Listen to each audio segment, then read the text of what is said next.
আজকে আমাদের যে স্যার উপস্থিত হয়েছেন, উনি সত্যি সঠিক একটা সমাজ গড়ে দিচ্ছেন এবং সঠিক যে বার্তা বা এই যে মানুষের এত সমস্যা, জ্যোতিষশাস্ত্রের একটা পথপ্রদর্শক বলা যেতে পারে সঞ্জয় শীল। তো সুতরাং সঞ্জয় বাবুকে আমাদের এসটিভি বাংলার তরফ থেকে চেতনা সম্মানে সম্মানিত করা হচ্ছে। তো আমাদের স্যার ওনার হাতে চেতনা সম্মান তুলে দেবেন। Thank you so much.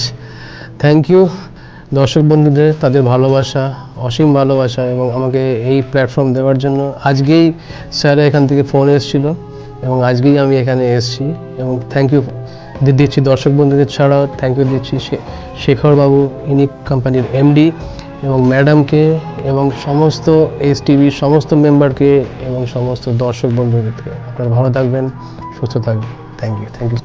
আপনারা জানেন যে এসটিভি বাংলা সমাজে যারা ভালো কাজ করছে, যারা সঠিক সমাজ গড়ে তুলছে এবং যারা সঠিক পথ দেখাচ্ছে, তো আমরা এরকম বিভিন্ন ডিভিশন করেছি। আজ আমরা দেখতে পাচ্ছেন যে আমরা যারা জ্যোতিষশাস্ত্র নিয়ে যারা সঠিক বিচার দেখাচ্ছে, যারা সঠিক বিচার করছে, যারা নিজেদের স্বার্থ সিদ্ধি না করে একটা সুষ্ঠু সমাজ গড়ে তোলার পক্ষে এগিয়ে নিয়ে চলেছে, আমরা তাদেরকে চেতনা সম্মানে সম্মানিত করি। তাই আজ সঞ্জয় শীল, যিনি আমাদের স্টুডিওতে বিগত দিনেও এসছেন এবং ওনার আমরা বিভিন্ন সময় দেখেছি ওনার অ্যাক্টিভিটি, ওনার চিন্তাভাবনা, তাই আজ আমরা এসটিভি বাংলার পক্ষ থেকে আমরা চেতনা সম্মানে সম্মানিত করলাম।